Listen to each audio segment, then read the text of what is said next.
6 Şubat depreminden etkilenen 11 ilimizde emin olun canla başla çalışıyoruz. Bugün 11 ilimizde değerli kardeşlerim tam 296.755 yuvamızın inşasını illerimizde, ilçelerimizde sürdürüyoruz. Hamdolsun şu ana kadar 76.000 yeni yuvamızı kardeşlerimize teslim ettik. Göreve gelir gelmez hemen soluğu kardeşlerimizin deprem bölgesinde onların yanında aldık. Ve 2 Temmuz'dan bu yana 45 günde yeni 21.000 konutumuzun ihalesini yaptık. Çalışmalarını başlattık. Eylül ayında 24.000 konutumuzu daha teslim edip teslim sayımızı inşallah Sayın Cumhurbaşkanımızın teşrifleriyle birlikte 100.000'e ulaştıracağız. İşte bugün 17 Ağustos'un 25. yıl dönümünde 11 ilimizin tamamına yayılan tam 25.001 konut ve iş yerimizin daha temellerini inşallah atıyoruz. Yıl sonuna kadar da en az 200.000 konutumuzu AFZ'de kardeşlerimize teslim edeceğiz. Ve inşallah 2025 yılı sonunda depremzede kardeşlerimizin yeni yuvalarına, yeni dükkanlarına kavuştuğu, güvenli hayatların başladığı günleri inşallah hep beraber yaşamaya başlayacağız.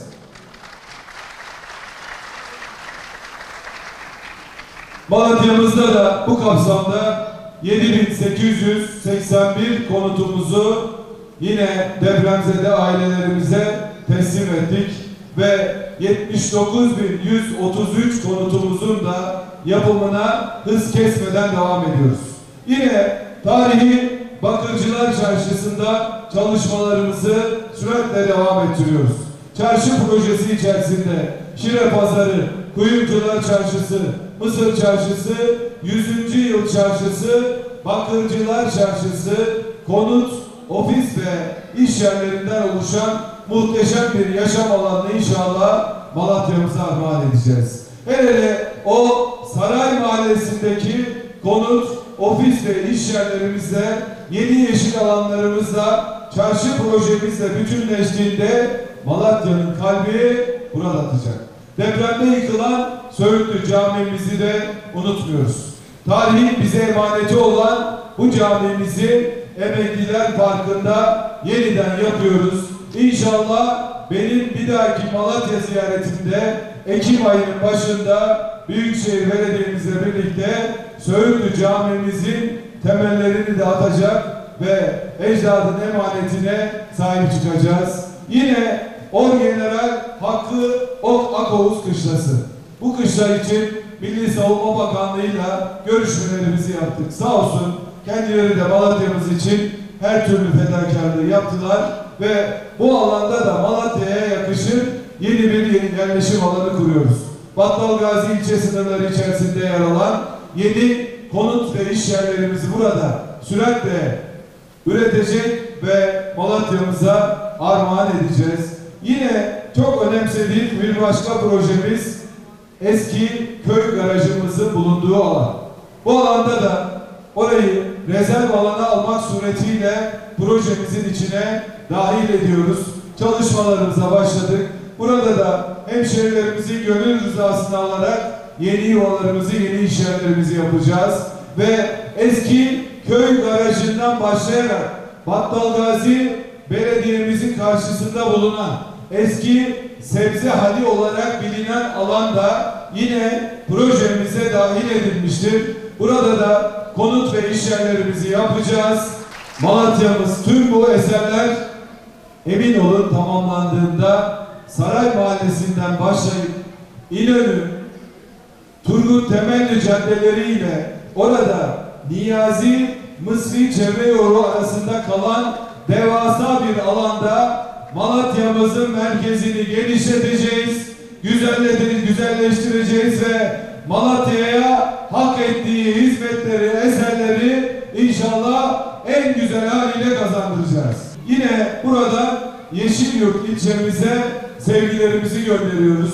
Yine burada vatandaşlarımızın girerken bizlere talepleri oldu. Çırmıklı ve Gündüzbey'deki vatandaşlarımızın beklentilerini biliyorum ve buradan da ifade ediyorum. Vatandaşımızın gerek Çırmıklı'da, gerek Gündüzbey'de, gerek Malatya'da, Yeşilyurt'ta, Battalgazi'de, rezerv alanlarda vatandaşımızın istemediği hiçbir adımı atmayacağız. Vatandaşımızın çoğunluğu ne istiyorsa, çoğunluğu rezerv alanda devletimizin bu konutları yapmasını istiyorsa gidip konutları yapacağız. Kendisi yerinde dönüşüm yapmak istiyorsa orada duracağız. Orada vatandaşımız bizden ne istiyorsa vatandaşımıza gerekli her türlü altyapıyı inşallah hazırlıyor olacağız. Gündüzbey ve Çırmıklı mahallesinde de oradaki vatandaşlarımız sağlıklı ve inşallah güvenli yuvalarını yerinde dönüşümle yapacaklar. Vatandaşımız kendi bu anlamda alanıyla alakalı kendisi dönüşmek istiyorsa, kendi evini kendisi yapmak istiyorsa vatandaşımız kendisi evini Çırmıklı'da, Gündüzbey'de kendisi yapacak. Şayet bakanlık olarak vatandaşımız bizden kendisi bu inşaatları arsası üzerinde yapmamızı istiyorsa biz bakanlık olarak TOKİ eliyle, Yapı İşleri Genel Müdürlüğümüz eliyle gidip kendi arsasında konutları yapacağız.